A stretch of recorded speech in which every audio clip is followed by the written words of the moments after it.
did that feel after you felt like you had been pretty forthright from the start, and then all of a sudden, after you win the nomination, things started kind of spiraling downwards for, seemingly no fault of your own? How did it feel? The Democratic Party said people didn't like me. They didn't want me to represent them. The Democratic Party called on me to step down, so of course I'm heartbroken. I spent my own money. I didn't take money from special interest. I didn't take money from unions, lobbyists, big business, because I wanted to represent the people. So, I go through all this, and to have the party come out against me was very hurtful. So, how long did it take you to decide that, you weren't going to take this line down and you were going to make a bid on your own? I don't remember the exact time frame, but I will tell you the context. Because I was absolutely finished with politics at that stage of the game. I was going to be like the other guys, Jack Ryan and Blair Hull, who had got thrown under the bus, and they went back into their private businesses and their private lives. The people of Illinois came forward. Hundreds of people either emailed me, called me, and came by my house. And their argument was this: the state does not need perfection. It needs honesty. In fact, that's where I got the line from.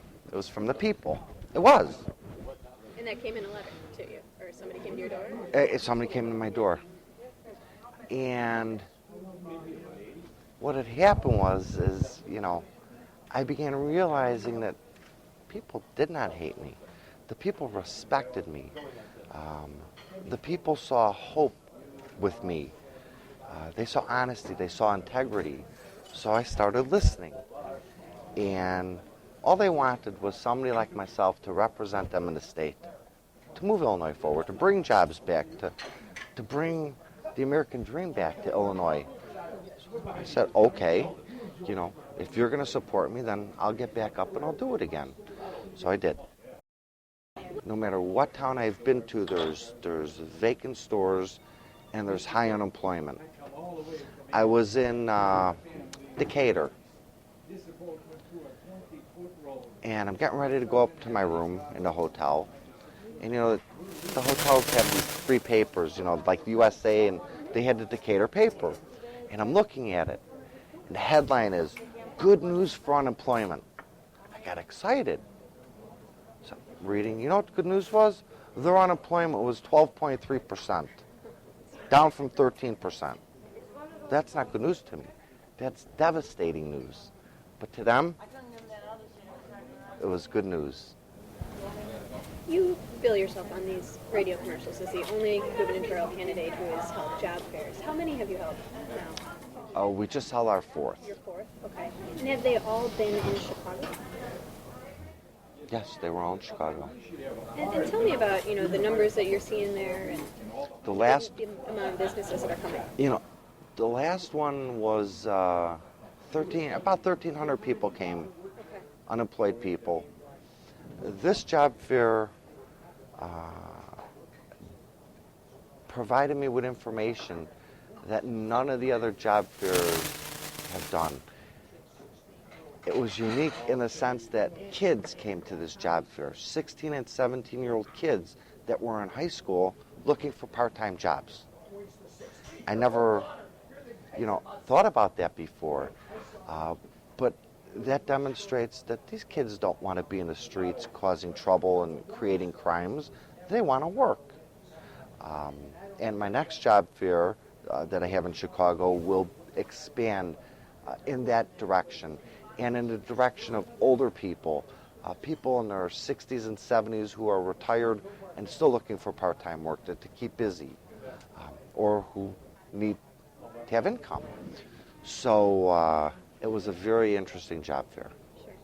I was looking for your views on your website and kind of familiarizing myself with the past week, and I know in a lot of ways you tend to lean Democratic with a lot of your views, but where do you stand on tax increases and whatnot to kind of, turn the budget around? Because that, kind of goes hand in hand with jobs.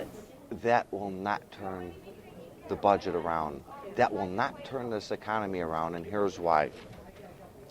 Governor Quinn says if we have a 1% tax increase, we'll raise $3 billion in a year. $3 billion, he's right. I'm not arguing that. But in the second year, that $3 billion will fall down to $1.5 billion. In the third year, it would be a regressive number or a negative number because of all the businesses that will leave Illinois and more unemployment. It's the worst idea I've ever heard. My philosophy and what I intend to do is completely the opposite. Since 2003, the state of Illinois, or 2002 or 2003, the state of Illinois has implemented over 300 fine, fees, and penalties against businesses. I want to remove most, if not all of them. I want to have incentives, tax incentives for businesses to come to Illinois.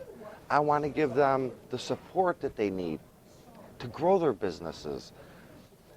The state of Texas is number 3 in the nation for job growth. Illinois is 46 now. Do you know why?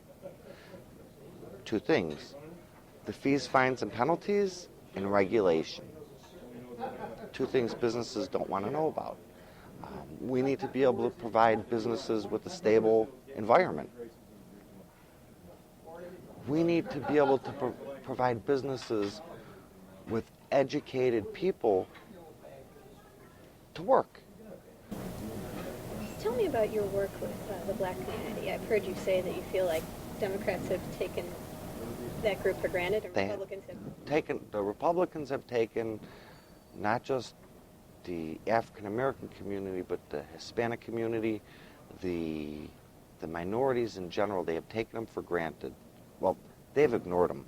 The Democrats have taken advantage. They're the ones that go in at election time, make all these promises, and you never see them again. Neither of my opponents really know the needs and concerns of the minority groups, whether it's Hispanic, Latino, Asian Americans. They just don't get it. Tell me about your work with those groups. I know that you had a recent breakfast with a big group of African American ministers in the city, and that you also picked up an endorsement in the Kankakee Daily News, right? They called you the candidate that knows African. I also picked up an endorsement from Tax Accountability, which is not a minority group, but it's a very important group. I am getting the endorsements of people-driven organizations. While my opponents might be getting endorsements from the fire and police unions, I'm getting it from the real people. I believe that come election day, just like in my last campaign, one of my opponents got every single endorsement from the unions, from the Teamsters. I got none. And I won that election. I won that election because I'm a man of the people. I'm not a career politician. And this is why I'm saying it, because it's leading to, you're asking me about the minorities. I am a regular person. I'm an everyday guy. And I'm a business owner. I connect with these communities. I take the time to listen, and I take the time to find solution to their needs. People ask me, and you didn't ask me this, am I crazy? Why would I spend all this money? It's a lot of money.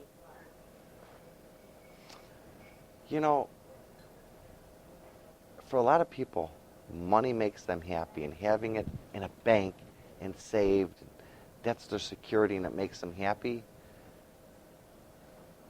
What makes me happy is hearing from people that I positively affected their life. that I made their life a little better by getting them a job, by helping their child get an education, by bringing hope back to our state that has lost hope for many years. Yeah, that's what makes me feel good.